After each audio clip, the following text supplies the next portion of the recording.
Presenting the classics of Sam P. Chaladurai. Sam P. Chaladurai அவர்களின் போதனை களஞ்சியத்திலிருந்து.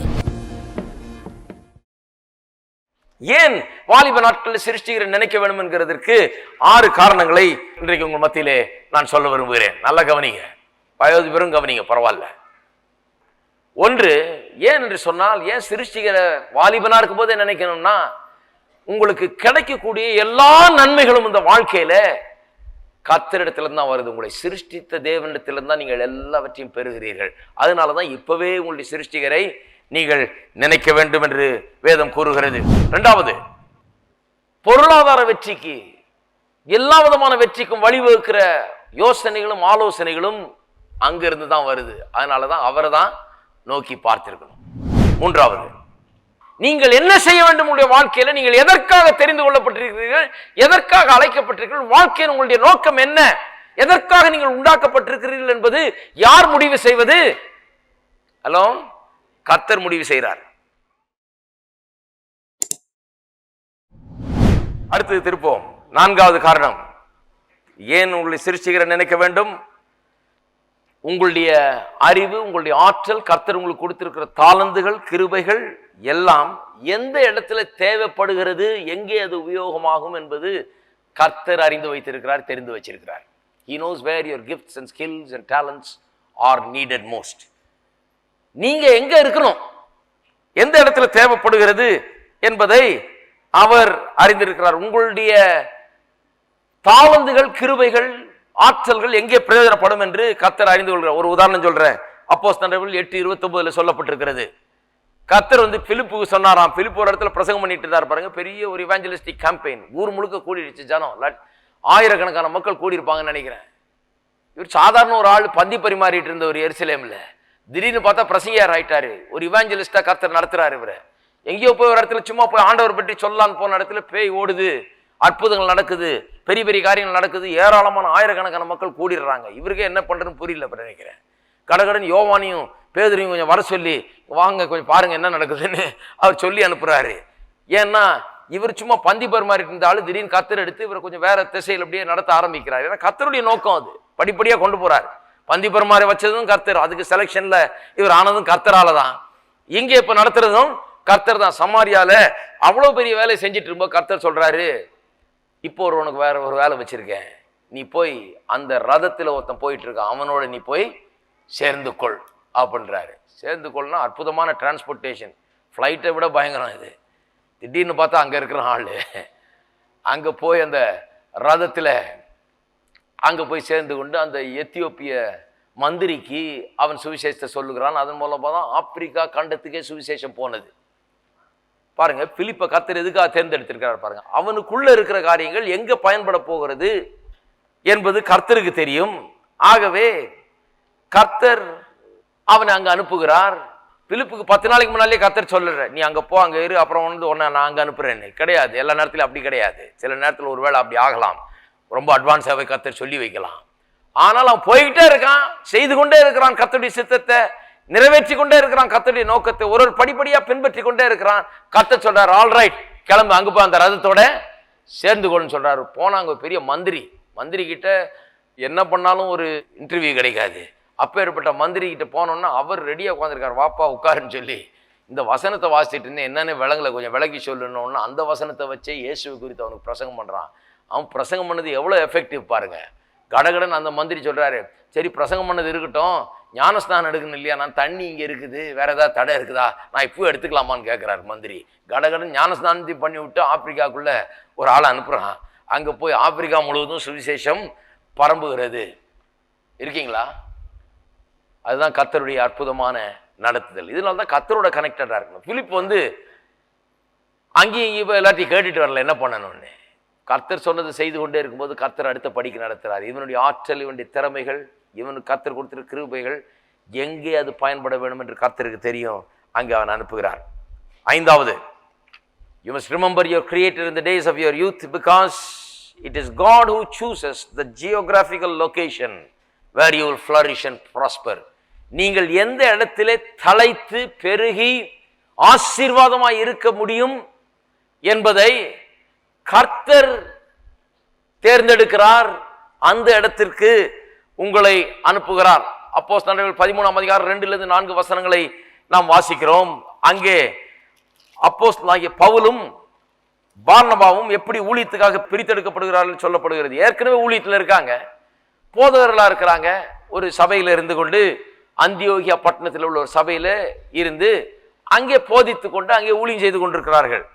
2ஆம் வசனம், அவர்கள் கர்த்தருக்கு ஆராதனை செய்து உபவாசித்துக் கொண்டிருக்கிற போது பர்னபாவையும் சவுலையும் நான் அழைத்த ஊழியத்துக்காக அவர்களை பிரித்து விடுங்கள் என்று பரிசுத்த ஆவியானவர் திருவுளம் பற்றினார்.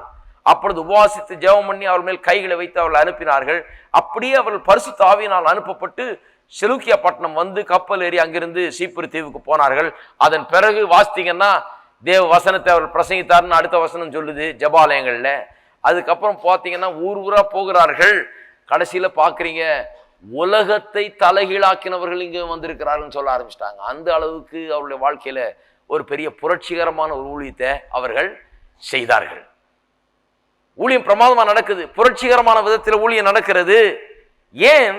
இவர்கள் எந்த ஜியோகிராபிக்கல் லொகேஷன், எந்த இடத்துல, எந்த ஊர்ல, எந்த இடத்துல இவர்கள் இருக்க வேண்டும் என்பது தேவனுடைய சித்தத்துக்கு விடப்பட்டிருக்கிறது.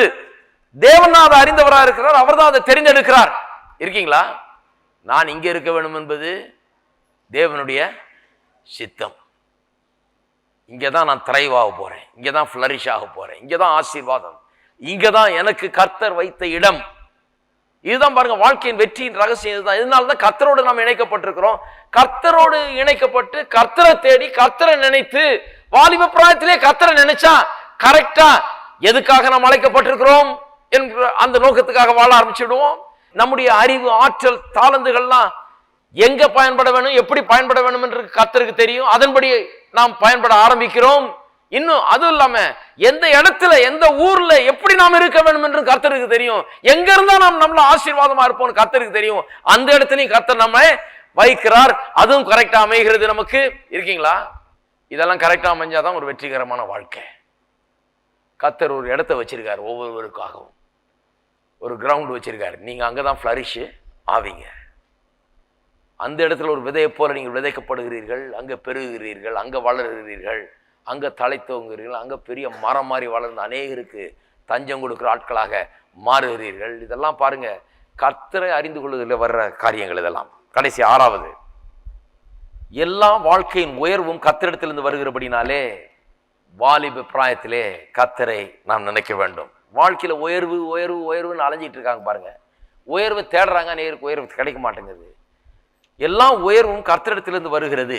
ஆசீர்வாதம் எல்லாம் கர்த்தரிடத்திலிருந்து வருகிறது, உயர்வு கர்த்தரிடத்திலிருந்து வருகிறது. திருப்போம் 75வது சங்கீதம் 6ஆம் வசனம், கிழக்கிலும் மேற்கிலும் வனாந்தர திசையிலும் இருந்து ஜெயம் வராது. இங்க ஜெயம்னு போட்டிருக்கிறது. ஒரு டிரான்ஸ்லேஷன்ல ஆங்கிலத்தில் ரொம்ப அருமையா போட்டிருக்கிறது ப்ரமோஷன். எல்லாம் சொல்லுங்க ப்ரமோஷன். ப்ரமோஷன்னா வாழ்க்கையில உயர்வு. ப்ரமோஷன் கிழக்கிலும் மேற்கிலும் வனாந்தர திசையிலிருந்தும் வராது அப்படின்னு சொன்னா ஒரு டிரான்ஸ்லேஷன்ல இன்னொரு வார்த்தை உபயோகப்படுத்தப்பட்டிருக்கிறது. கிழக்குல இருந்து யார் இடத்துல இருந்தோ, அல்லது வடக்குல இருந்து யார்கிட்ட இருந்தோ, மேற்குல இருந்து யார்கிட்ட இருந்தோ, தெற்குல இருந்து யார்கிட்ட இருந்தோ, யாரோ ஒரு ஆள் அங்கங்க 4 திசையில இருக்கிற ஆட்கள் இடத்திலிருந்து வரப்போகிறது இல்ல. ப்ரமோஷன், உயர்வு எங்கிருந்து வருகிறது? தேவனை நியாயாதிபதி ஒருவனை தாழ்த்தி ஒருவனை உயர்த்துகிறார். கர்த்தர் உயர்த்துறாருங்க. எல்லாம் சொல்லுங்க கர்த்தர் உயர்த்துகிறவர். அப்போ உயர்வு வாழ்க்கையில எங்கிருந்து வருது? இங்கிருந்து வரல, இங்கிருந்து வரல, இங்கிருந்து வரல, இங்கிருந்து வரல. அதனாலதான் நான் அங்கேயும் இங்கேயும் அலையிறது கிடையாது. இதை பற்றி எனக்கு அவ்வளவு பெரிய இது இல்லை. இங்க என்ன நடக்குது, அங்க என்ன நடக்குது, அவரை பார்க்கலாம் இவரை பார்க்கலாம், அதல்ல. இவரை கவனிக்கணும் முதல்ல. வாலிபனே, உன்னுடைய வாலிப பிராயத்திலே உன் சிருஷ்டிகரை நினை. ஏனென்றால் அவருக்கு தான் தெரியும் நீ எதற்காக அழைக்கப்பட்டிருக்கிற, எதற்காக உண்டாக்கப்பட்டிருக்கிறேன்னு. அவருக்கு தான் தெரியும் உன்னுடைய தாளந்துகள், உனக்குள்ள வைக்கப்பட்டிருக்கிற கிருபைகள், உன்னுடைய ஆற்றல் என்ன என்று, அதை எப்படி பயன்படுத்த வேணும் அவருக்கு தெரியும். அவருக்கு தான் தெரியும் நீ எந்த இடத்துக்கு போக வேணும், என்ன செய்ய வேணும், எங்க இருக்க வேணும், எப்படி இருக்க வேணும் என்று அவர் திட்டமிட்டு இருக்கிறார். ஆகவேதான் அவரோடு நெருங்கி இருக்க வேண்டும். கர்த்தருடைய சித்தம் சித்தம் சித்தம்ன்றாங்க ஜனங்க. சித்தத்தை தேட அங்கங்க அலைஞ்சிட்டு இருக்காங்க. ஆனா கர்த்தர்கிட்ட மட்டும் போறதே கிடையாது. கர்த்தருடைய சித்தத்தை ஒரே சிம்பிள் தான் புரிந்து கொள்ளுகிறது. கர்த்தரிடத்துல நெருக்கமா இருங்க, கர்த்தருடைய சித்தம் நிச்சயமா உங்களுடைய வாழ்க்கையில நடக்கும். இருக்கீங்களா? கர்த்தரை அதிகமா அறிந்து கொள்ளுங்கள், கர்த்தரிடத்துல நெருங்குங்கள், கர்த்தரை ஆழமா அறிந்து கொள்ளுங்கள். கர்த்தருக்கு வாழ்க்கையில முதலிடம் கொடுங்கள்.